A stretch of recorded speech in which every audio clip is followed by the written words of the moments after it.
আসসালামু আলাইকুম সুপ্রিয় শিক্ষার্থীবৃন্দু, আজকে আমরা বাংলা সাহিত্যের অন্যতম উজ্জ্বলতম নক্ষত্র বিশিষ্ট মহিলা কবি বরিশালের গর্ব সুফিয়া কামালের সেই ঐতিহ্যবাহী যে কবিতা তাহারই পরে মনে সেই বিষয়টা নিয়ে আলোচনা করব। একাধারে এই অংশ থেকেই কিন্তু প্রশ্ন এসে থাকে একাদশ দ্বাদশ শ্রেণীর সৃজনশীল প্রশ্ন, এমসিকিউ প্রশ্ন। একই টপিক থেকে কিন্তু ভর্তি পরীক্ষায় ঢাকা বিশ্ববিদ্যালয়, চট্টগ্রাম বিশ্ববিদ্যালয়, রাজশাহী, খুলনা, জিএসটি সহ অন্যান্য সকল পাবলিক বিশ্ববিদ্যালয় ভর্তি পরীক্ষায় বেগম সুফিয়া কামাল এবং তারই লেখা তাহারই পরে মনে থেকে সবসময় প্রশ্ন এসে থাকে। এর বাইরে যারা জব প্রত্যাশী রয়েছে, যারা বিসিএস, ব্যাংক সহ অন্যান্য সরকারি পরীক্ষা দিবে, সেটা হতে পারে প্রাইমারি, নিবন্ধন এবং অন্যান্য সকল পরীক্ষায় কিন্তু এই টপিক থেকে অবশ্যই প্রশ্ন আসবে। মনে রাখতে হবে, বাংলা সাহিত্যে যে কয়জন আমাদের উজ্জ্বলতম নক্ষত্র রয়েছে, যে কয়জন তারকা রয়েছে, তার মধ্যে অন্যতম সেরা তারকা হচ্ছে বেগম সুফিয়া কামাল। আজকে আমরা বেগম সুফিয়া কামালের তাহারই পরে মনে একাদশ দ্বাদশ শ্রেণীর এই গুরুত্বপূর্ণ এই কবিতা নিয়ে আমরা আলোচনা করব। এই কবিতায় কবি তার বাস্তব জীবনের যে প্রতিফলন সেটাকেই তিনি কবিতার মাধ্যমে প্রকাশিত করার চেষ্টা করেছেন। তাহারই পরে মনে কার কথা মনে পড়ে, কোন ব্যক্তি কবির জীবনে এসেছিলেন যাকে কবি হারিয়ে ফেলেছেন এবং তার কথাই বারবার মনে পড়ছে, এবং ব্যক্তিগত সেই ঘটনাকে তিনি রূপক অর্থে এখানে যে শীতকাল আসলে যেভাবে গাছপালা প্রকৃতি যেভাবে রুক্ষ হয়ে যায়, যখন বসন্ত আসে সবকিছু আবার নতুন করে শুরু হয়ে যায়, কিন্তু কবি মনে সেই দুঃখ বেদনা, তিনি সেই শীতকালে যে জিনিস হারিয়েছেন বসন্ত আসার পরেও এই শীতকালে হারানো বেদনাকে তিনি মনে করে রেখেছেন। তার বাস্তব জীবনেও এমন এক ব্যক্তি এসেছিলেন যাকে কবি হারিয়ে ফেলেছেন প্রকৃতির নির্মম নিয়মে, যিনি কবির জীবন থেকে অনেক দূরে চলে গেছেন, যেখান থেকে আর মানুষ ফিরে আসে না, অর্থাৎ মৃত্যুবরণ করেছেন। সেই ব্যক্তিকে কবি তার বসন্ত মুহূর্তে অর্থাৎ জীবনের প্রফুল্ল আনন্দের মুহূর্তেও কবি তার সেই একান্ত ব্যক্তিগত ব্যক্তিকে তিনি আর ভুলতে পারছেন না। বারবার তার কথাই শুধু মনে পড়ছে, এই জন্যই তিনি কবিতাকে নামকরণ করেছেন তাহারই পরে মনে।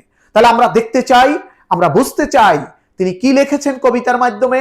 এই কবিতার বাইরে তিনি তার ব্যক্তিগত কোন অংশকে, কোন চিত্রকে তিনি ফুটিয়ে তুলেছেন। তাহলে আমরা দেরি না করে চলে যাচ্ছি সরাসরি ক্লাসে। কবিতার নাম তাহারই পরে মনে, লিখেছেন সুফিয়া কামাল। এবার আমরা একটু কবি পরিচিতি পড়তে চাই, দেখি তার জন্ম কোথায়, মৃত্যু কোথায়, তার বাবা মা এবং তার হাজবেন্ড এরা কারা, কে কোথায়, একটু দেখে নিচ্ছি আমরা। বেগম সুফিয়া কামাল 1911 সালে 25 জুন বরিশালের শায়েস্তাবাদে এক সম্ভ্রান্ত মুসলিম পরিবারে জন্মগ্রহণ করেন। এইটু থেকে কিন্তু প্রশ্ন আসে পরীক্ষায়, কত সালে, 1911 সালে কোথায় জন্মগ্রহণ করেন, বরিশালের জেলার শায়েস্তাবাদে গ্রামে জন্মগ্রহণ করেন। তার পিতার নাম ছিল আব্দুল বারী এবং মায়ের নাম ছিল সাবেরা খাতুন। তার মামার বাড়ি ছিল কুমিল্লার শায়েস্তাগঞ্জে। যে সময় সুফিয়া কামালের জন্ম, তখন বাঙালি মুসলিম নারীদের প্রাতিষ্ঠানিক শিক্ষার সুযোগ প্রায় ছিলই না। তিনি পারিবারিক নানা উত্থান পতনের মধ্যে স্বশিক্ষায় শিক্ষিত হয়েছিলেন। তিনি বাংলা, হিন্দি, উর্দু এবং আরবি ভাষায় দক্ষতা অর্জন করেছিলেন। তার সাহিত্যকর্মে একদিকে যেমন ফুটে উঠেছে প্রকৃতির সৌন্দর্য এবং রোমান্টিকতা, তেমনি অন্যদিকে রয়েছে সামাজিক অনাচার এবং বৈষম্যের বিরুদ্ধে তীব্র প্রতিবাদ তিনি গড়ে তুলেছেন। তার উল্লেখযোগ্য কাব্যগ্রন্থের মধ্যে রয়েছে সাজের মায়া, কি বলছে, মায়া কাজল, মন ও জীবন, উদাত্ত পৃথিবী। এই কয়টা থেকে পরীক্ষায় প্রশ্ন আসে। তাহলে আমরা এটা একটু মার্কিং করে দিলাম। কি কি বলছি, তার কাব্যগ্রন্থ, তিনি যে কবিতার বইগুলো প্রকাশ করেছেন, কবিতার যে বইগুলো রয়েছে তার সাজের মায়া, মায়া কাজল, মন ও জীবন, উদাত্ত পৃথিবী ইত্যাদি। কেয়ার কাটা এটাও রয়েছে। কেয়ার কাটা তার বিখ্যাত গল্প গ্রন্থ, পরীক্ষায় আসতে পারে। তার বিখ্যাত গল্প গ্রন্থের নাম কি, কেয়ার কাটা। এর বাইরেও তিনি ভ্রমণ কাহিনী, স্মৃতিকথা, শিশুতোষ, শিশুদের জন্য বই লিখেছেন। সুফিয়া কামাল কেবল একজন কবিই ছিলেন না, তিনি ছিলেন একজন অগ্রণী নারী নেত্রী, মানবতাবাদী সমাজকর্মী। তিনি বাংলাদেশ মহিলা পরিষদের প্রতিষ্ঠাতাদের মধ্যে অন্যতম। বাংলাদেশ মহিলা পরিষদ বাংলাদেশের মহিলাদের জন্য বিভিন্ন ন্যায্য অধিকারের জন্য যারা রাজপথে থাকে, সেটা হচ্ছে বাংলাদেশ মহিলা পরিষদ। সেটার প্রতিষ্ঠাতাদের মধ্যে তিনি হচ্ছেন অন্যতম। আমৃত্যু তিনি এর সভানেত্রী ছিলেন। তিনি 52 ভাষা আন্দোলন, 69 গণ অভ্যুত্থান, 71 মুক্তিযুদ্ধে সক্রিয়ভাবে অংশগ্রহণ করেছিলেন বাংলার এই মহিয়সী নারী। সাহিত্য সমাজসেবায় অসামান্য অবদানের জন্য তিনি বহু পুরস্কার এবং সম্মাননা লাভ করেছেন। এর মধ্যে রয়েছে বাংলা একাডেমি পুরস্কার, এর বাইরে রয়েছে 21 পদক, স্বাধীনতা পুরস্কার, এইগুলো তিনি পেয়েছেন। এবার পরীক্ষায় কিন্তু প্রশ্ন আসে, এই যে পুরস্কার তিনি পেলেন, বাংলাদেশে যত ধরনের পুরস্কার রয়েছে সবচেয়ে দামি পুরস্কার কোনটা, সবচেয়ে মর্যাদাবান পুরস্কার কোনটা? তাহলে এটা আমাদের জানা দরকার। বাংলাদেশের যত ধরনের পুরস্কার রয়েছে সবচেয়ে মর্যাদাপূর্ণ পুরস্কার হচ্ছে স্বাধীনতা পদক, স্বাধীনতা পুরস্কার। সেকেন্ড মর্যাদা সম্পর্ক কোনটা? সবচেয়ে সেকেন্ড অবস্থানে রয়েছে 21 পদক। তাহলে এই বিষয়টা কিন্তু আমাদেরকে জানতে হবে। বাংলাদেশে যত ধরনের সম্মাননা দেওয়া হয় এর মধ্যে স্বাধীনতা পদক, স্বাধীনতা পুরস্কার, এটা হচ্ছে সবচেয়ে সম্মানিত। আর সেকেন্ড সম্মানিত হচ্ছে 21 পদক। এই মহিয়সী নারী 1999 সালে ঢাকায় তিনি মৃত্যুবরণ করেন। তাকেই বাংলাদেশের প্রথম নারী হিসেবে পূর্ণ রাষ্ট্রীয় মর্যাদায় সমাহিত করা হয়। এটাও কিন্তু পরীক্ষা আসতে পারে। এবার আমরা কবিতাটি দেখতে চাই। এখানে কবি পরিচিতির যে অংশটা বইতে দেওয়া আছে, এর বাইরেও একটা জিনিস আমি একটু বলতে চাই, সেটা এই জায়গায় লেখা নেই। সেটা হলো এই যে কবি আমরা সুফিয়া কামালের জীবনী পড়লাম, তার প্রথমে বিয়ে হয় তার চাচাতো ভাইয়ের সাথে। তার নাম ছিল নেহাল, সৈয়দ নেহাল হোসেন। আমি একটু লিখে দিচ্ছি এটা। তার নাম ছিল সৈয়দ নেহাল হোসেন। এই ছিল তার প্রথম, যে যার সাথে তিনি বিবাহ বন্ধনে আবদ্ধ হন, এই সৈয়দ নেহাল হোসেন। তৎকালীন সময়, সেই সময়ে, সেই যে 1911 সালে যখন জন্ম, এই সেই 1920 সাল, 1922 সাল, সেই সময়, সেই ব্রিটিশ সময়ে মেয়েদের এই অংশে শিক্ষা দীক্ষা, লেখাপড়া, সাহিত্য চর্চা, নারীদের অধিকার নিয়ে কথা বলা, এটা ছিল অত্যন্ত কঠিন, খুবই দুর্বিষহ একটা কঠিন ব্যবস্থা। কিন্তু তিনি তার পারিবারিক, তার বাবা খুব নামকরা লোক ছিলেন, এবং তার এই যে বিবাহের পরে সৈয়দ নেহাল হোসেন তার এই কাজগুলোয় খুবই তাকে আগ্রহ দেখাতে থাকেন। তার সাহিত্য কাজে এই নেহাল হোসেন তাকে খুবই সাহায্য করতে থাকেন। তার লেখাপড়া, তিনি যে বিভিন্ন ভাষাগুলো শিখেছেন, তার সাহিত্য চর্চা, নারী অধিকার নিয়ে কথা বলা, এই সব কাজে তার এই হাজব্যান্ড তাকে বিভিন্নভাবে সহযোগিতা করেন। এই সৈয়দ নেহাল হোসেনের সাথে বিবাহের পরে তার ভাগ্য খুলে যেতে থাকে। তিনি সাধারণ নারী থেকে হয়ে যান একজন ভাগ্যবতী নারী, এবং তার জীবনের একটা চরম উত্থান এই সৈয়দ নেহাল হোসেনের হাত ধরে হয়ে থাকে। বলা হয়ে থাকে, নারীদের বিবাহের পরেই যদি হাজব্যান্ড খুব ভালো মনের হয়ে থাকেন, সেই নারীর জন্য তিনি কিন্তু তার জীবনের উত্থান, এবং তিনি সফল হবেনই। ঠিক সেইভাবে আমাদের এই আজকের যিনি আলোচ্য কবি সুফিয়া কামাল, তার যে সৈয়দ নেহাল হোসেন, এই স্বামীর হাত ধরেই তার জীবনের উত্থান এবং সফলতা শুরু হয়েছিল। কিন্তু ভাগ্যের নির্মম পরিহাসে এই সৈয়দ নেহাল হোসেনের হঠাৎ করে তিনি মৃত্যুবরণ করেন। যখনই তিনি মৃত্যুবরণ করেন, এই মহিলা কবি, আমাদের এই যে বরিশালের গর্ব, এই সুফিয়া কামাল, তার ভাগ্যে চলে আসে অন্ধকার, ঘোর অন্ধকার। কি করবেন, কিভাবে করবেন, তিনি স্বামী ছাড়া তার এই পথগুলো কিভাবে চলবেন, এবং তিনি এই সৈয়দ নেহাল হোসেনকে সারা জীবন বুকের ভিতর আগলে রেখেছিলেন। যেখানেই গিয়েছেন, যেভাবেই ছিলেন, সারা জীবন মনের ভিতরে লুকায়িত ভালোবাসা দিয়ে নেহাল হোসেনকে তিনি মনে রেখেছেন। তিনি জীবনে পরবর্তীতে আবারও বিবাহ বন্ধনে আবদ্ধ হয়েছেন কামালের সাথে, চট্টগ্রামের সন্তান, বিশিষ্ট লেখক কামাল উদ্দিনের সাথে তার দ্বিতীয় বিবাহ হয়, এবং এই কামাল উদ্দিনও তাকে বিভিন্নভাবে সহযোগিতা করেছেন। তার জীবনে তিনি অনেক সুনাম পেয়েছেন, অনেক তিনি পরিচিতি পেয়েছেন। কিন্তু তিনি তার এই যে প্রথম স্বামী সৈয়দ নেহাল হোসেন, যাকে তিনি বুকের গভীরে জায়গা দিয়েছিলেন, মস্তিষ্কে সারাক্ষণ সবসময় ধারণ করেছিলেন, কোনোভাবেই তিনি সৈয়দ নেহাল হোসেনকে জীবন থেকে তিনি বিচ্যুত ঘটাননি। কোনোভাবেই তাকে, এক মুহূর্ত তাকে তিনি ভুলতে পারেননি। তিনি চট্টগ্রামের যে তার দ্বিতীয় যে হাজব্যান্ড, অর্থাৎ এই কামাল উদ্দিন, যে তিনিও তাকে সাহিত্যকর্মে উৎসাহিত করেছেন, তার জীবনে সফলতা এনে দিয়েছেন। সুখের তিনি বন্যা বইয়ে দিয়েছেন, কিন্তু তার প্রথম যে স্বামী সৈয়দ নেহাল হোসেনকে হৃদয় থেকে কখনোই মুছেননি। তার সেই আনন্দঘন মুহূর্তে তিনি জীবনে 21 পদক পেয়েছেন, স্বাধীনতা পদক পেয়েছেন, যত আনন্দঘন মুহূর্ত, যত টাকা পয়সা, যত অর্থ, ভালোবাসা যাই পান না কেন, এই যে তার বসন্তের সময় তিনি কিন্তু তার প্রথম যে স্বামী সৈয়দ নেহাল হোসেনকে কোনোভাবেই বলতে পারেননি। জীবনের সার্বক্ষণিক তিনি তাকে মনের কুঠিরে রেখেছিলেন, কোনোভাবেই তিনি এক মুহূর্ত তাকে ভোলেননি। এই জন্য কিন্তু বারবার তিনি বলেছেন তাহারই পরে মনে। এই তাহারই মানেই হলো এই যে তার প্রথম হাজবেন্ডকে হারিয়েছেন সৈয়দ নেহাল হোসেনকে, তাকেই বারবার তিনি বলেছেন যে তাহারই পরে মনে, তাহারই পরে মনে, তার কথাই আমাকে মনে পড়ে, তার স্মৃতি আমাকে কি আমার হৃদয়ে ঘুরে বেড়াচ্ছে।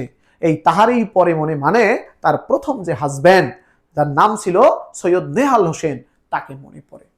ওকে, এবার এইটা হলো তার বাস্তব জীবনের অভিজ্ঞতা থেকেই তিনি এই কবিতাটি লিখেছেন তাহারই পরে মনে। এখানে তিনি বিভিন্ন উপমা দিয়েছেন অন্য কিছু, বাট তার বাস্তব জীবনের যে তার প্রথম হাজবেন্ড, তার জীবনের প্রথম ভালোবাসা, সেই রোমান্টিক মুহূর্ত কোনোভাবেই তিনি ভুলতে পারছেন না। এই জন্য তিনি এই কবিতার নাম রেখেছেন তাহারই পরে মনে, এবং সরাসরি তিনি তার কথাকে না বুঝিয়ে অন্য কিছু দিয়ে রূপক অর্থে তার ব্যক্তি জীবনকে বোঝানোর চেষ্টা করেছেন। তাহলে আমরা কবিতাটি এবার পড়ি এবং তিনি রূপক অর্থে যেগুলো বুঝিয়েছেন সেগুলো আমরা একটু বোঝার চেষ্টা করি। হে কবি, নীরব কেন ফাগুন যে এসেছে ধরায়, বসন্তে বরিয়া তুমি লবে নাকি তব বন্দনায়। এবার তিনি এখানে বলেছেন যে এই পৃথিবীতে বসন্তকাল, আমাদের যে বাংলাদেশে 6টা ঋতু বিরাজ করে, তার মধ্যে বসন্ত হচ্ছে সবচেয়ে আনন্দঘন মুহূর্ত। শীতের তীব্র যন্ত্রণা যখন আস্তে আস্তে চলে যায়, বসন্ত চলে আসে। শীতের দুর্বিষহ যন্ত্রণায় গাছপালা সবাই পাতা শূন্য হয়ে যায়, ফুল শূন্য হয়ে যায়। আবার বসন্ত আসতেই ফুলগুলো মুকুল খুঁজে পায়, আবার গাছগুলোয় নতুন পাতা জন্মে। এখানে বসন্ত চলে এসেছে। একজন শ্রোতা তিনি বলছেন, হে কবি, নীরব কেন ফাগুন যে এসেছে ধরায়। ফাগুন মানে আমরা জানি যে 12 মাস রয়েছে, একেবারে শেষের দিকে ফাগুন, ফাল্গুন ও চৈত্র, এই 2টা মাস মিলেই কিন্তু বসন্ত মাস। তাইলে একজন তার ভক্ত সে জিজ্ঞেস করেছে, হে কবি, নীরব কেন ফাগুন যে এসেছে ধরায়, বসন্তে বরিয়া তুমি লবে নাকি তব বন্দনায়। এই যে বসন্ত মাস এসেছে, গাছে গাছে ফুল ফুটেছে, পাখিরা গান গাচ্ছে, শীতের নির্মম যন্ত্রণা ভুলতে শুরু করেছে, কিন্তু কবি তুমি নীরবে বসে আছো কেন? তুমি কি বসন্তের বন্দনা করবে না? বসন্তকে নিয়ে তুমি কবিতা লিখবে না? সেটাই বলছেন। কহিল সে স্নিগ্ধ আখি তুলি, দক্ষিণ দুয়ারে গেছে খুলি, বাতাবি নেবুর ফুল ফুটেছে কি, ফুটেছে কি আমের মুকুল, দক্ষিণা সমীর তার গন্ধে গন্ধে হয়েছে কি অধীর আকুল। এখনো দেখিনি তুমি, এখনো দেখনি তুমি, কহিলাম কেন কবি আজ এমন উন্মনা তুমি, কোথাও তব নবপুষ্প সাজ। এবার এখানে কি জিজ্ঞেস করছে আমরা একটু দেখি। একজন শ্রোতা প্রথমেই কিন্তু কবিতার শুরুতেই আমরা দেখি একজন শ্রোতা কবিকে জিজ্ঞেস করেছে যে এই জগতে পৃথিবীতে বসন্ত মাস আমাদের এসেছে, তা আপনি কেন কোনো কবিতা লিখছেন না, কোনো বন্দনা করছেন না, কোনো গান লিখছেন না বসন্তকে করে।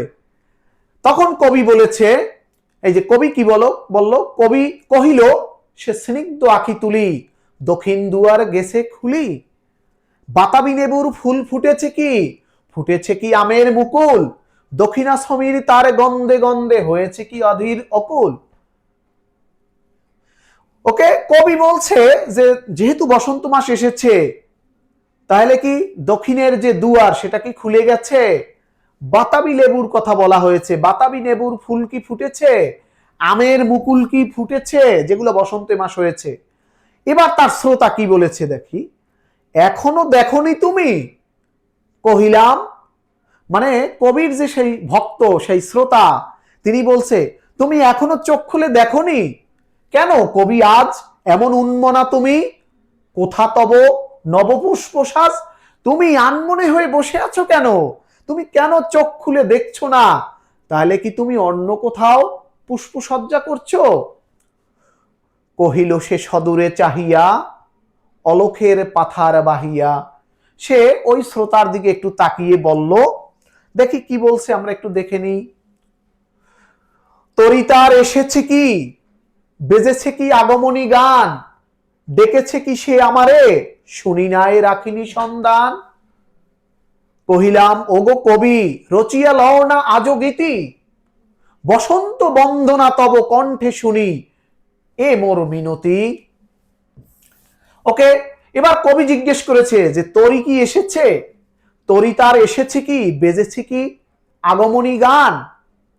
ওকে, বসন্তের যে আগমনী গান সেটা কি শুরু হয়ে গেছে, ডেকেছে কি সে আমারে, এই বসন্ত কি আমারে ডাকছে, না আমি এমনি এমনি যাব। শুনি নাই রাখিনি সন্ধান, বসন্ত যে এসেছে না আসে না, সে আমাকে ডাকছে না ডাকে না, এগুলো আমি কোনো সন্ধান করিনি, কোনো খোঁজ রাখিনি।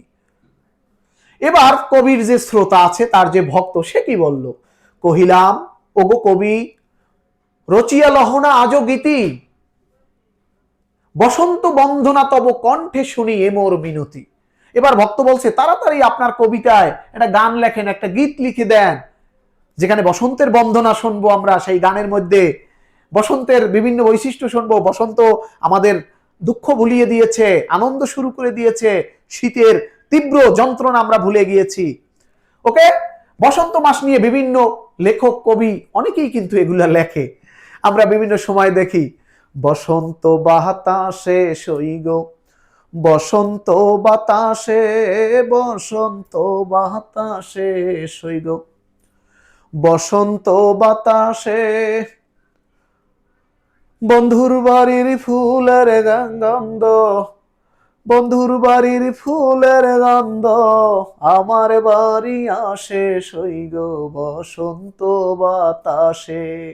তাহলে এই বসন্ত নিয়ে বাংলা সাহিত্যে যথেষ্ট গান, কবিতা, ছন্দ, দ্বন্দ্ব অনেক রচনা হয়। তো কবির ভক্ত এসে বলছে যে এই কবির কাছে যে আপনি এখনো বসন্ত নিয়ে কেন লিখছেন না। কহিল সে মৃদু সমুদ, কহিল সে মৃদু মধুস্বরে, নাই হলো না হোক এবারে। কবি বলল আচ্ছা এবার নাইলে নাই লিখলাম, এবার আমি কিছু লিখতে চাই না। আমার গাহিতে গান বসন্তেরে আনিতে ধরিয়া, রহেনি সে ভুলেনি তো, এসেছে তো ফাল্গুন সরিয়া। বলছে আমি নইলে এবার গান কবিতা কিছু নাই লিখলাম, তারপরও তো বসন্ত তার মতো করে এসে যাচ্ছে, চলে যাচ্ছে, যাক না। অর্থাৎ এই কবিতা দিয়ে কিন্তু বোঝা যাচ্ছে যে কবির মনে একটা প্রচন্ড বেদনা, এই যে শীতকালে তার প্রচন্ড শীতের যে অত্যাচার সয়েছে, সেই যে তার ক্ষত, হৃদয়ের ক্ষত আজও তার গোছেনি, এখনো তিনি সেই প্রচন্ড দুঃখ কষ্টে শীতের, সেটা মূলত এই যে শীতের কথা দিয়ে কিন্তু কবি তার প্রথম যে হাজব্যান্ড জনাব নেহাল উদ্দিন সাহেবকে হারিয়েছেন, সেই নেহাল সাহেবকে তিনি কোনোভাবেই ভুলতে পারছেন না। তারপরে তিনি দ্বিতীয় বিবাহ করেছেন, সেই চট্টগ্রামের কৃতি সন্তান সৈয়দ, কি তার নাম ছিল কামাল উদ্দিন। কামালকে তিনি বিয়ে করার পর যে আনন্দ ফুর্তিতে ভাসলেও মূলত এই যে তার প্রথম হাজবেন্ডকে তিনি কোনোভাবেই ভুলতে পারেন না। এজন্য যতই আনন্দ আসুক, তিনি আনন্দের মধ্যে তার এই দুঃখকে খুঁজে পান। তিনি এই দুঃখের কারণে আনন্দকে পুরোপুরি বরণ করতে পারছেন না, যেভাবেই তিনি থাকছেন তার দুঃখের কথা তাকে তাড়া করে বেড়াচ্ছে। জগতে আনন্দ এসে যাচ্ছে, বসন্ত এসে যাচ্ছে, কিন্তু এইগুলো নিয়ে তার কোনোই মাথা ব্যথা নাই। তার সেই তিনি তার প্রিয়, তার আপন জনকে যে হারিয়েছেন, সেই ব্যথা তার হৃদয়ে তিনি বয়ে বেড়াচ্ছেন। কহিলাম ওগো কবি, অভিমান করেছো কি তাই, যদিও এসেছে তবু তুমি তারে করিলে বৃথাই। এবার কবির ভক্ত বলছে তুমি কি অভিমান করেছো বসন্ত নিয়ে, কেন কিছু লিখছো না, কেন তাকে তুমি বৃথা করে দিচ্ছ, এই বসন্ত, এই আনন্দ ঘন মুহূর্ত তুমি তাকে বরণ করছো না, কেন, তুমি কি অভিমান করলে। কহিল সে পরম হেলায়, বৃথা কেন ফাগুন বেলায়, ফুলকি ফোটেনি শখে, ফুলকি ফোটেনি শাখে, পুষ্পারতি লভেনি কি ঋতুর রাজন, মাধবীকুরের বুকে গন্ধ নাহি, করে নাই অর্ঘ বিচরণ। এবার কবি একটু অভিমান নিয়ে বলছে আমি বন্দনা করি নাই, আমি বসন্তকে বরণ করি নাই, তাতে কি হয়েছে, বসন্ত তো তার মতো এসেই যাচ্ছে। সেখানে গাছের সেই শাখায় কি ফুল ফোটেনি? অবশ্যই ফুটেছে। ঋতুরাজন কি আসেনি? ঋতুরাজ বসন্ত সে তো এসে চলেই যাচ্ছে তার মতো। এই যে মাধবী ফুল, সে কি গন্ধ ছড়ায়নি? ছড়িয়েছে। ওকে, এখানে কবি বুঝাতে চেয়েছেন এই পৃথিবীর অমোঘ নিয়মে আমাদের জীবনে দুঃখের পর দুঃখ থাকবে, কিন্তু সময় স্রোত এই দুঃখকে নিয়ে চলে যাবে। অর্থাৎ আমার বুকের দুঃখ এভাবে থাকবে, সময় কিন্তু আমার জন্য অপেক্ষা করবে না। আমি দুঃখ নিয়ে বসে আছি, পৃথিবী বসে থাকবে না। বসন্ত বসন্তের মতো চলে যাচ্ছে। আমি বন্দনা করি বা নাই করি, সে তার মতো করে সময় পার করে দিচ্ছে। হোক তবু বসন্তের প্রতি কেন এই তব তীব্র বিমুখতা? কহিলাম উপেক্ষায় ঋতুরাজে, কেন কবি দাও তুমি ব্যথা? ওকে, কবির যে ভক্ত সে বলছে কেন তাহলে তুমি বসন্ত থেকে কেন এত তুমি বিমুখ? কেন তুমি বসন্তকে নিয়ে লিখছো না? ঘটনা কি? এটা নিয়ে কেন তুমি কিছু লিখছো না? কহিল সে কাছে সরি আসি, কুহেলি উত্তরী। এই যে কুহেলি উত্তরী, উত্তরী মানে হলো চাদর। কুহেলি উত্তরী তলে মাঘের সন্ন্যাসী, গিয়াছে চলিয়া ধীরে পুষ্প শূন্য দিগন্তের পথে, রিক্ত হস্তে তাহারেই পড়ে মনে, ভুলিতে পারি না কোনো মতে। এবার কবিতার এই যে লাইন দিয়ে তার ব্যক্তি জীবনকে পুরোপুরি উন্মোচন করে দিয়েছেন। কেন কবি কোনোভাবেই এই বসন্তকে বরণ করছেন না? কেন তার মন খারাপ? কি জন্য তিনি বসে আছেন রিক্ত হস্তে? সেটা কিন্তু এখানে বলেছেন তিনি। ওকে, এই যে তিনি বলেছেন কহিল সে কাছে আসি, কহিল সে কাছে সরি আসি, কুহেলি উত্তরী তলে মাঘের সন্ন্যাসী, গিয়াছে চলিয়া ধীরে পুষ্পশূন্য দিগন্তের পথে। অর্থাৎ এই যে শীতকাল, মাঘের যে শীত এসেছে, মাঘ মাসে যে প্রচন্ড শীত, সেই শীত কিন্তু এসে আমাকে শীতের চাদর পরিয়েছে, আমাকে এই যে পুষ্প শূন্য করে দিয়ে গেছে। গাছের যত ফুল ছিল সব সে ঝরে পড়েছে এই শীতকালে। রিক্ত হস্তে তাহারই পরে মনে, ভুলিতে পারি না কোনো মতে। এই যে শীত আমার জীবনকে, এই যে প্রকৃতিকে শীতকালে সে মাঘের সন্ন্যাসী এসে পাতা ঝরিয়ে দিয়েছে, তার ফুলগুলো ঝরে পড়েছে আমার শরীরে। এই যে শীতের উত্তরী চাদর পরিয়ে দিয়েছে, আমি এই শীতের বেদনা, এই যে আমি হারালাম, আমার ফুল হারালাম, আমার ফল হারালাম বসন্তকে, ওকে, আমি পাতা হারালাম, এই শূন্য, এই শূন্যতা আমি কোনোভাবেই ভুলতে পারছি না। অর্থাৎ তিনি ব্যক্তি জীবনের, তিনি তার প্রথম হাজবেন্ডকে যে হারিয়েছেন, কোনোভাবেই তিনি এই আনন্দের মুহূর্তে তাকে ভুলতে পারছেন না, এবং এই নতুন আনন্দকে তিনি বরণ করতে পারছেন না, এটাই বলতে চাই। ওকে, তাহলে এই পর্যন্ত আমরা বুঝতে পারলাম তাহারই পরে মনে কবিতাটি সুফিয়া কামালের সাজের মায়া, এটা কিন্তু পরীক্ষা আসবে, সাজের মায়া কাব্যগ্রন্থ থেকে নেওয়া হয়েছে। এটি মাসিক মোহাম্মদী পত্রিকায় প্রথম প্রকাশিত হয়েছিল। ওকে,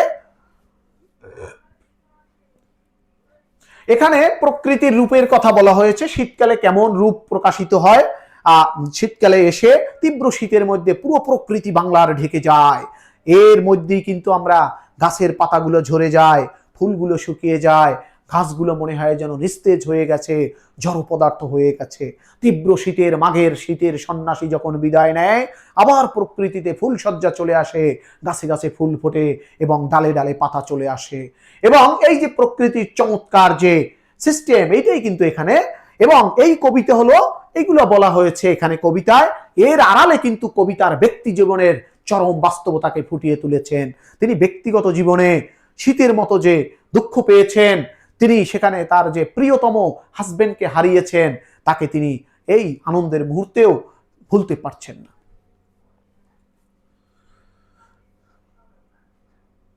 ওকে, এখানে বিভিন্ন ধরনের শব্দার্থ দেওয়া আছে, এইগুলো একটু শব্দার্থগুলো নিজেরা দেখে নিবে। আমরা এবার প্রশ্নে চলে যাই। এইখানে আমাদের আমরা একাদশ দ্বাদশ অর্থাৎ এইচএসসিতে যে প্রশ্নগুলো আসে, এইচএসসির কিছু প্রশ্ন আমরা দেখব বোর্ড বইয়ের। 16ই ডিসেম্বর মহান বিজয় দিবস, সবখানে উৎসবের আমেজ, পতাকার লাল সবুজ রঙে রঙে ছেয়ে গেছে চারপাশ, কিন্তু মুক্তিযোদ্ধা আজমলের স্ত্রী রুকাইয়া বেগম এসব কিছুই ভালো লাগে না। 1971 সালের এই দিনে তিনি তার স্বামীকে হারিয়েছেন। এই উৎসবের এই দিনটিকে তার কেবলই তার হাজবেন্ডের কথা মনে পড়ে, স্বামীর আত্মত্যাগ আর বিরহের কথা মনে পড়ে। বিজয়ের আনন্দ তার ব্যক্তিগত শোকের কাছে ম্লান হয়ে যায়। আমরা এটা সবাই জানি 1971 সালের 16ই ডিসেম্বর বাংলাদেশ তার স্বাধীনতা অর্জন করে, কিন্তু এই স্বাধীনতা অর্জন করতে গিয়ে অসংখ্য মানুষ প্রাণ দিয়েছে। ওকে, যেখানে বলা হয় যে 30 লক্ষ লোক শহীদ হয়েছেন, 2 লক্ষ মা বোনের ইজ্জতহানি হয়েছে এই মুক্তিযুদ্ধে। এখন প্রতি বছর 16ই ডিসেম্বর আসে, কিন্তু যাদেরকে আমরা হারিয়েছি, যে বাবা তার সন্তানকে হারিয়েছেন, সে বাবা কোনো দিন তার সন্তানকে আর ফিরে পাবেন না। এইখানে একজন মহিষী নারীর কথা বলা হয়েছে, তার নাম হলো রুকাইয়া। এই রুকাইয়া 1971 সালের 16ই ডিসেম্বর তার প্রিয়তম স্বামীকে হারিয়েছেন। প্রতি বছর বিজয় দিবস আসে, আনন্দ হয়, কিন্তু রুকাইয়ার হৃদয়ে জ্বলে তার সেই অগ্নিদগ্ধ কষ্ট তার হৃদয়ে বাজতে থাকে। তিনি 16ই ডিসেম্বর আসলেই মনে পড়ে তাহার প্রিয়তমা এই দিন হারিয়ে গিয়েছিলেন। তাহার এই পরে মানে কবিতায় ঋতুরাজ বলা হয়েছে কাকে? ঋতুরাজ আমরা জানি বসন্তকে বলা হয়েছে এখানে। আমার গাহিতে গান বসন্তরে আনিতে ধরিয়া, রহেনি সে ভুলে নিত, এসেছে তো ফাল্গুনে সরিয়া। আমার গাহিতে গান বসন্তরে আনিতে ধরিয়া, অর্থাৎ আমি গান গেয়ে বসন্তকে ধরায় নিয়ে আসবো, পৃথিবীতে নিয়ে আসবো। রহেনি সে ভুলে নিত, এসেছে তো ফাল্গুনে সরিয়া। বলছে আমি তো আসলে যে তাকে গান গেয়ে কবিতা লিখে তাকে যে বরণ করে আনি নাই পৃথিবীতে, কিন্তু সে তো চলেই আসছে, সে তো তার মতো। অর্থাৎ এটা দিয়ে তিনি কি বুঝিয়েছেন? এটা দিয়ে বুঝিয়েছেন আসলে কেউ কারো জন্য নয়, সময় এবং স্রোত কারো জন্য অপেক্ষা করে না। আমি গান গাই বা নাই গাই, বসন্ত বসন্তের মতো চলে আসবে। ওকে, একটা বিখ্যাত উক্তি রয়েছে, ফুল ফুটুক আর নাই ফুটুক আজ বসন্ত। অর্থাৎ আমি গান গাই বা নাই গাই, বসন্ত কিন্তু বসন্তের মতো আসবে, সে তার মতো প্রকৃতির নিয়মে, সময় এবং স্রোত কারো জন্য অপেক্ষা করবে না। উদ্দীপকের রুকাইয়া বেগমের অনুভূতির সাথে তাহারই পরে মনে কবিতায় কবির অনুভূতির সাদৃশ্য নিরূপণ করো। রুকাইয়া বেগম 1971 সালে তার প্রিয় হাজবেন্ডকে হারিয়েছেন। এই কবিতায় কিন্তু আমরা দেখতে পাচ্ছি যে কবি সুফিয়া কামাল তিনি তার প্রিয়তম প্রথম হাজবেন্ডকে তিনি প্রকৃতির নিয়মে হারিয়ে ফেলেছেন। তিনি কোনোভাবেই তাকে ভুলতে পারছেন না। রুকাইয়াও কিন্তু সবসময় তার স্বামীকে হৃদয়ের কুটিরে রেখে দিয়েছেন। যত আনন্দঘন মুহূর্তই আসুক না কেন, কবি সুফিয়া কামাল কিংবা এই রুকাইয়া তারা কোনোভাবেই তাদের সেই আনন্দকে বরণ করতে পারছেন না, তাদের হারানো সেই বেদনাতুর হৃদয় দিয়ে। ব্যক্তিগত শোক সার্বজনীন উৎসবের আনন্দকে ছাপিয়ে যেতে পারে। ওকে, উদ্দীপকে এবং তাহারই পরে মনে কবিতার আলোকে মন্তব্যটি বিশ্লেষণ করো। হ্যাঁ, এখানে এই কথাটি যথার্থই বলেছেন। কারণ হচ্ছে ব্যক্তিগত শোক একটা সামষ্টিক সার্বজনীন শোক, সবার যে আনন্দ সেটা আমার ব্যক্তিগত, আমার মনের মধ্যে যদি কষ্ট থাকে তখন আমি সার্বজনীন কিন্তু হতে পারে না। ওকে, সার্বজনীন উৎসবের আনন্দকে ছাপিয়ে যেতে পারে। সার্বজনীন আনন্দ সবার একটা আনন্দ, কিন্তু আমার মনের মধ্যে যে কষ্ট সেটা কিন্তু এই সার্বজনীন আনন্দ থেকে আমি দূরে সরে যাচ্ছি। সকলে আনন্দ করলেও আমার কিন্তু হৃদয় ভেসে উঠছে আমার প্রিয়তমার মুখ, আমি তাকে হারিয়েছি। কত স্মৃতি, কত শত স্মৃতি, তার সাথে পথ চলা, তিনি আমাকে ধরে ধরে কি পথ দেখিয়েছেন, আমাকে সামনে অগ্রসর করেছেন, আমার প্রশংসা করেছেন, আমাকে সমাজে প্রতিষ্ঠিত করেছেন। তিনি দেশের মধ্যে খ্যাতি যশ পেয়েছে তার হাত ধরে। কোনো প্রকৃতির নিয়মে তিনি হারিয়ে গিয়েছেন জীবন থেকে, কোনোভাবেই তাকে কিন্তু মন থেকে দূর করা সম্ভব নয়। তাহলে এখানে আমরা বুঝলাম যে কবির ব্যক্তিগত জীবন এবং এই যে রুকাইয়ার দুইজন একই সূত্রে গাথা। এবারে আমরা আরেকটা দেখতে চাই, এখানে আরেকটা সৃজনশীল দেখতে চাই। বাংলার মুখ আমি দেখিয়াছি, তাই আমি পৃথিবীর রূপ খুঁজিতে চাই না। আর এই লাইনটি লিখেছেন বরিশালের আরেকজন কৃতি সন্তান, বাংলাদেশের গর্বিত কবি জীবনানন্দ দাশ। ওকে, তিনি বলেছেন কি, বাংলার মুখ আমি দেখিয়েছি, তাই আমি পৃথিবীর রূপ খুঁজিতে চাই না।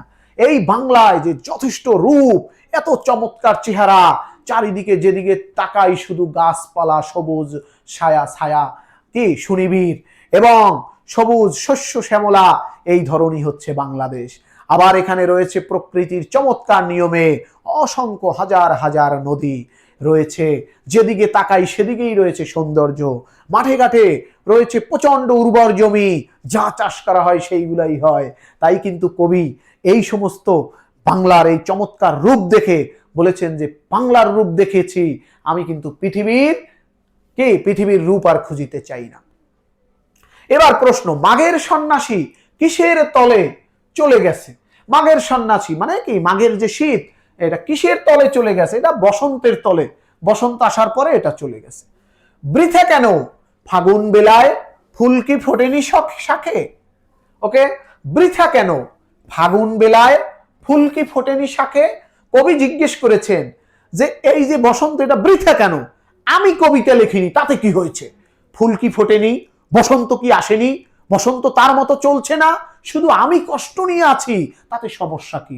আমি ব্যক্তিগত কষ্ট, আমার সার্বজনীনটাকে আমি ছাড়িয়ে গিয়েছি। ওকে, কারণ কি? কবি বলছেন যে আমি লেখি নাই, আমি কবিতা গান লিখি নাই, তাতে সমস্যা নাই, বসন্ত তার মতো চলে গেছে। এই লাইন দিয়ে মূলত বোঝানো হয়েছে যে ব্যক্তিগত যে সমস্যাই হোক না কেন, সময় এবং স্রোত তার মতো চলতে থাকবে, ইতিহাস তার মতো চলতে থাকবে। আমি ব্যক্তির জন্য এই সমাজ, এই সময় কোনো সময় অপেক্ষা করবে না। উদ্দীপকের প্রথম চরণের ভাবনার সাথে তাহারই পরে মনে কবির মানসিকতার বৈসাদৃশ্য তুলে ধরো। বৈসাদৃশ্য বলতে কি বোঝায়? বৈসাদৃশ্য বলতে যেগুলো মেলে না সেইগুলো, সাদৃশ্য মানে হলো একই জিনিস, বৈসাদৃশ্য বলতে ভিন্ন জিনিস। ওকে, তাহলে উদ্দীপকের প্রথম চরণের ভাবনার সাথে তাহারই পরে মনে, এখানে অমিলটা কি? বাংলার মুখ আমি দেখিয়েছি, অর্থাৎ এখানে বাংলার যে প্রচন্ড প্রশংসা করেছেন, তাই পৃথিবীর রূপ আমি দেখিতে চাই না, পৃথিবীর সবকিছু আমার জীবন থেকে এলোমেলো, কারণ আমি বাংলার মুখ দেখিয়েছি। আমার জীবনের দুঃখ কষ্ট বেদনা যেখানে যা আছে সব আমি ভুলে গিয়েছি, সব কিছু বাদ, শুধু বাংলার মুখ আমি দেখেছি। এইটা হলো এই উদ্ধৃতি। কিন্তু তাহারই পরে কবিতার যে বিষয়টা, সেখানে কিন্তু ভিন্ন বিষয়। সেখানে বলেছে যে যাই হোক আমার ব্যক্তিগত যে বিষয়, এখানে বলা হয়েছে এই সার্বজনীন বিষয় দিয়ে আমি ব্যক্তিগত সবকিছু উপেক্ষা করি। কিন্তু এই উদ্দীপকে তাহারই পরে মনে কবিতায় কিন্তু একটু ভিন্নতা রয়েছে। সেখানে বলা হয়েছে আমার ব্যক্তি জীবনের কারণে আমি এই দেশে, পুরো দেশে যে একটা সৌন্দর্য আনন্দের মেলা চলে আসছে বসন্ত, সেটা কিন্তু তিনি মেনে নিতে পারছেন না। ওকে, তার মানে এইটাই হচ্ছে অমিল দুইজনার। উদ্দীপকের কবি যেখানে বাংলার রূপে মুগ্ধ, সেখানে তাহারই পরে মনে কবি বসন্তের রূপে বিমুখ। উক্তিটির সত্যতা, কারণ হচ্ছে কবি তার ব্যক্তিগত জীবনকে নিয়ে এসেছেন, তিনি ব্যক্তিগত জীবনে যা হারিয়েছেন, তিনি সেই যে স্মৃতি সেইগুলো মনে করে তিনি এই বসন্তকে বরণ করে নিতে পারছেন না, বসন্তের সৌন্দর্য এগুলো দিয়ে তিনি কবিতা লিখছেন না। কারণ কবির ব্যক্তিগত জীবনে তিনি তার প্রিয়তম, তার জীবনের সঙ্গীকে হারিয়েছেন, তার চলার পথের পাথেয়কে হারিয়ে ফেলেছেন। এই জন্য তিনি ঋতুরাজ বসন্তর এই রূপ গুণে মুগ্ধ হতে পারছেন না। ওকে, এখানে এটাই সত্য ঘটনা, এখানে এভাবেই বলা হয়েছে। এবারে আমরা কিছু প্রশ্ন দেখতে চাই। তাহারই পরে মনে কবিতাটি প্রথম কোন পত্রিকায় প্রকাশিত হয়েছিল? এটা কিন্তু আমরা একটু আগে দেখেছি, যেটা কোন কবিতায় প্রকাশিত। এখানে একটু তোমাদেরকে এই যে মাসিক মোহাম্মদ, এই যে মার্কিং করে দিয়েছিলাম, যে অংশগুলো মার্কিং করা সেগুলো কিন্তু এখান থেকে পড়ে নিতে হবে। তাহলে এটা আমরা পেয়ে গেলাম মাসিক মোহাম্মদী পত্রিকায়। কবি সুফিয়া কামালের জন্মস্থান ছিল কোথায়? এটা ছিল বরিশালে। শায়েস্তা। দক্ষিণা সমীর কিসের গন্ধে আকুল হয়েছে? ওকে, এখানে কিন্তু বলে দেওয়া হয়েছে দক্ষিণা সমীর কিসের গন্ধে আকুল হয়েছে। এটা কিন্তু কবিতা যদি আমরা যাই, কবিতায় কিন্তু শুরুতেই কিন্তু রয়েছে দক্ষিণা সমীর।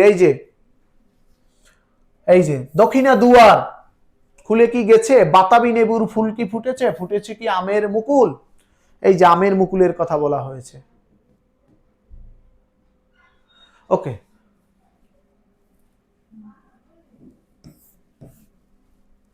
আচ্ছা আমরা একটু এইটা আরেকবার একটু দেখে নিই, এখানে কি বলেছে দেখি কি বলেছে।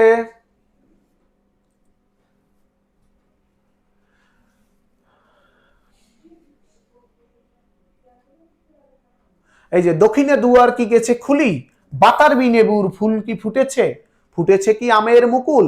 বাতাবি নেবুর কথা বলা হয়েছে, বাতাবি নেবু। ওকে, তাহলে আমরা এটাকে বাতাবি নেবু এখানে যেহেতু নাই, তাহলে আমরা আমের মুকুলের কথা বলে দিচ্ছি। কবি কার সন্ধান রাখেননি সেটা জিজ্ঞেস করেছে। কার সন্ধান রাখেননি? ঋতুরাজ বসন্তের কোনো সন্ধান রাখেননি। ঋতুরাজ বসন্ত আসলো না না আসলো এটা নিয়ে কবির কোনো মাথা ব্যথা নেই। কবির কাছে মিনতি কি ছিল?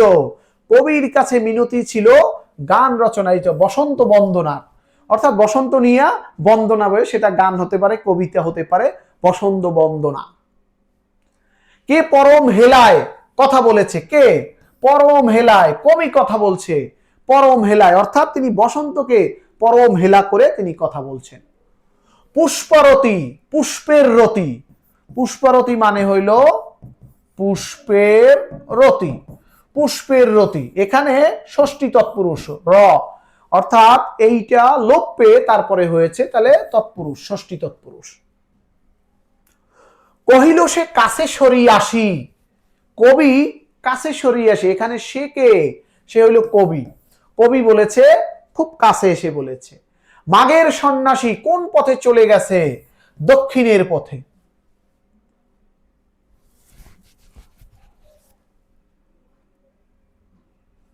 রিক্ত হস্তে কে চলে গেছে? রিক্ত হস্তে, খালি হতে, রিক্ত হস্তে কে গেল? রিক্ত হস্তে গেল মাঘের সন্ন্যাসী, রিক্ত হস্তে মাঘের সন্ন্যাসী চলে গেল। তাহারই পরে মানে কবিতায় কার প্রতি কবির তীব্র বিমুখতা?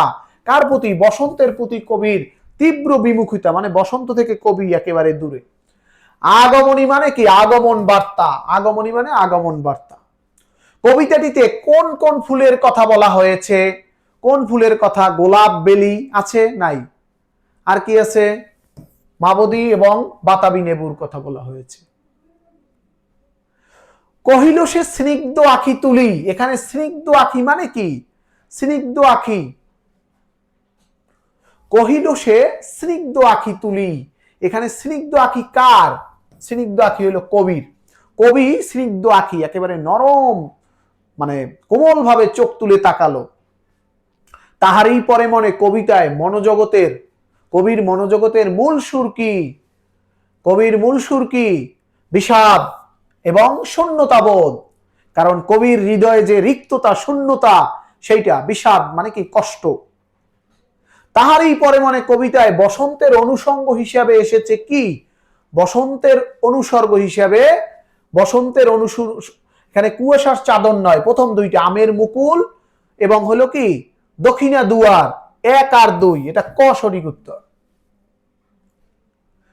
কবির মতে বসন্ত বৃথা যায়নি, কারণ কি? কারণ ফুল তো ফুটেছে, কবি গান গায় নাই, প্রকৃতি অর্ঘ বিচরণ করেছে। তাহলে কি বলতে পারি আমরা? 1 আর 3, এই যে ছোট গ, 1 এবং 3। মাঘের সন্ন্যাসীর বৈশিষ্ট্য কি? যে শীত তার কি? সে কিন্তু পুষ্পশূন্য, সে রিক্ত হস্ত, সে কুহেলি উত্তরী পরিহিত।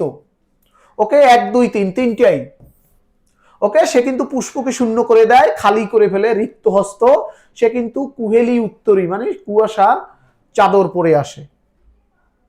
কবিতাটিতে প্রকাশিত হয়েছে প্রকৃতি ও মানব মনের সম্পর্ক, কবির অভিমান, স্মৃতিকাতরতা, সবগুলোই। কবির ভক্ত কবিকে অনুরোধ করেছেন কি বিষয়ে? বসন্তকে বরণ করতে, গান গাইতে, অভিমান ত্যাগ করতে। হ্যাঁ, তিনটাই।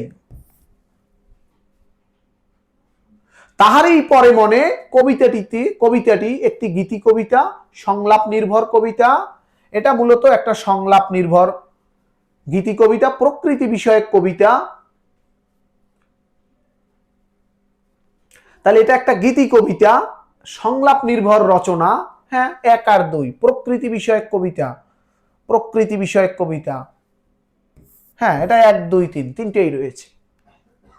কবির মতে বসন্ত তার আগমনী বার্তা পাঠায়, বসন্ত ফুল ফুটিয়ে, দক্ষিণা হাওয়া বইয়ে, কবির গানের মাধ্যমে না। 1 আর 2, দক্ষিণা বাতাস বয়ে এবং ফুল ফুটিয়ে। উক্তিটিতে তুমি, তুমি বলতে কাকে বোঝানো হয়েছে? তুমি মানে হলো ভক্তের কথা বলা হয়েছে। উক্তিটিতে কি প্রকাশ পেয়েছে? হতাশা, অভিমান, অনুযোগ, অনুরোধ। উক্তিটিতে কি প্রকাশ পেয়েছে? এখানে কোন উক্তিটি? উক্তিটি কিন্তু এখানে কবি যে উক্তি অর্থাৎ প্রথম যে লাইনটা রয়েছে সেখানে অনুরোধ, অর্থাৎ কবিকে অনুরোধ করা হয়েছে যে তুমি লেখো। সাজের মায়া কাব্যগ্রন্থের রচয়িতাকে, এটাই কিন্তু বেগম সুফিয়া কামালের এই যে কবিতাটি তাহারই পরে মনে, এটা কিন্তু এই সাজের মায়া এই কাব্যগ্রন্থ থেকে নেওয়া। পাথার, পাথার মানে কি? পাথার মানে হলো সমুদ্র। কুহেলি শব্দের অর্থ কি? কুহেলি মানে হলো কুয়াশা। কবি কার জন্য অপেক্ষা করছেন বলে মনে হয়? বসন্তের জন্য, গানের জন্য, মাঘের সন্ন্যাসীর জন্য? এই যে মাঘের সন্ন্যাসী, যে মাঘ তাকে রিক্ত হস্ত শূন্য করে দিয়েছে, সেই মাঘকে নিয়েই তিনি রয়েছেন। কবিতায় কোন মাসের কথা বলা হয়েছে? মাঘ মাসের কথা বলা হয়েছে। শুনি নাই রাখিনি সন্ধান, কবি কিসের সন্ধান রাখেননি? বসন্ত যে এসেছে এরকম কোন সন্ধান তিনি রাখেননি। মিনতি মানে কি? মিনতি মানে হলো অনুনয়, অনুরোধ, মিনতি করা, অনুরোধ। ঋতুরাজ মানে কি? বসন্ত, বসন্ত মাসকে ঋতুরাজন বা ঋতুরাজ বলা হয়। তাহারই পরে মনে কবিতাটি কোন ছন্দে রচিত? এটা স্বরবৃত্ত, মাত্রাবৃত্ত, অক্ষরবৃত্ত ছন্দে রচিত। কবির বিষণ্ণতার কারণটা কি? কারণ হইল শীতের রিক্ততা এবং বিদায়। শীত যে তার কাছে গেছে, সে কিন্তু একটা রিক্ত এবং শূন্যতা নিয়ে রয়েছেন। কবির শেষে, কবিতার শেষে কবির কোন অনুভূতির প্রবলভাবে প্রকাশিত হয়েছে? স্মৃতি কাতরতা, তার ব্যক্তিগত যে স্মৃতি, তিনি যে ব্যক্তি জীবন থেকে হারিয়ে ফেলেছেন সেটাই। কহিল সে মৃদু মৃদু মধুস্বরে, এখানে মধুস্বর বলতে কি বুঝায়? মিষ্টি এবং, কহিল সে মৃদু মধুস্বরে, মিষ্টি এবং কোমল সুর। কবি নিজেকে কিসের থেকে গুটিয়ে রেখেছেন? বসন্তের আবেশ থেকে। বসন্ত আসছে, কবি এগুলো কোনো কিছু খেয়াল রাখছেন না। পুষ্পারতি লভেনি কি ঋতুর রাজন, এ চরণে কোন অলংকার ব্যবহৃত হয়েছে? এখানে এখানে ব্যক্তির কথা বলা হয়েছে, মূলত ব্যক্তির রূপায়ণ। এটা কবিতার ব্যক্তির কথা বলেছেন। কবিতার সংলাপ বিনিময়ে কয়টি পক্ষের উপস্থিতি থাকে? এখানে আমরা দেখলাম দুইটি, একজন কবির ভক্ত আর একজন কবি। দক্ষিণা সমীর তার গন্ধে গন্ধে হয়েছে কি অধীর আকুল, এখানে অধীর আকুল বলতে কে? দক্ষিণা সমীর তার গন্ধে গন্ধে হয়েছে কি অধীর আকুল, এখানে কার কথা বলা হয়েছে? কবির ভক্ত না কবি, না বাতাসের কথা বলা হয়েছে, না ফুলের কথা বলা হয়েছে? দক্ষিণা সমীর তার গন্ধে গন্ধে হয়েছে কি অধীর আকুল, কার কথা বলা হয়েছে? বাতাসের কথা বলা হয়েছে। কবিতাটিতে কবির কাছে ফাগুনটা কেমন? ফাগুন অর্থহীন, তার কাছে কোনো এটার মূল্য নাই, যে বসন্ত মাস আসছে এতে নিয়ে তার কিছু যায় আসে না। তাহার এই পরে মানে কবিতায় কবির দৃষ্টি কোন দিকে? তার দৃষ্টি হলো প্রকৃতির সৌন্দর্যে, নিজের দিকে, নিজের ব্যক্তিগত, নিজের দিকে, নিজ কেন্দ্র নিয়ে আসেন তিনি। কবির মতে ফাল্গুন মাস কাকে স্মরণ করে এসেছে? ফাল্গুন মাস কবির মতে এটা হলো কোনো নির্দিষ্ট নিয়মকে মেনে চলে আসছে, এটা নির্দিষ্ট নিয়মে আসছে, এতে আমার কিছু যায় আসে না। কবিতায় ব্যবহৃত উত্তরী, উত্তরী শব্দের অর্থ হলো চাদর, শীতের উত্তরী মানে শীতের চাদর পরিয়ে দিয়েছে। বিভিন্ন অনুষ্ঠানে আমরা দেখি এই যে গলায় একটা মাফলারের মতো দেওয়া হয় বিভিন্ন অনুষ্ঠানে, বিশেষ করে সাহিত্যের অনুষ্ঠানে, সেটাই হলো উত্তরী। তাহারই পরে মনে কবিতায় যে মানসিকতা প্রকাশ পেয়েছে সেটা কি? অভিমান, বিষাদময়, স্মৃতিকাতরতা, তিনটেই।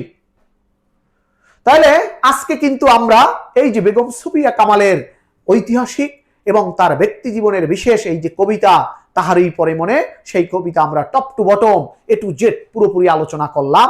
এই আলোচনা থেকে একাদশ দ্বাদশ শ্রেণীর স্টুডেন্টরা যে কোনো ধরনের পরীক্ষা, এইচএসসি যে কোনো ধরনের বোর্ড পরীক্ষা কিংবা ক্লাস পরীক্ষা, টেস্ট পরীক্ষা, সব জায়গায় কিন্তু সৃজনশীল প্রশ্ন, এমসিকিউ গুলো কমন পড়বে। এর বাইরেও ঢাকা বিশ্ববিদ্যালয়, চট্টগ্রাম, রাজশাহী, খুলনা, গুচ্ছ, এর বাইরে যত পাবলিক বিশ্ববিদ্যালয়ে ভর্তি পরীক্ষা হয় সবখানে কিন্তু এই কবিতা থেকে প্রশ্ন আসবে। এর বাইরেও যারা জব প্রত্যাশী রয়েছে, স্বপ্ন যাদের রয়েছে চাকরি, সরকারি চাকরি, সেখানেও কিন্তু এই কবিতা, এই আলোচনা থেকে আসবে। তাহলে আজকের মতো বিদায় নিচ্ছি। আমাদের ইউটিউব চ্যানেলের সাথে সবাই থাকবে এবং আমাদের ফেসবুক পেজের সাথে সবাই থাকবে, সেটাই প্রত্যাশা করছি। আল্লাহ হাফেজ।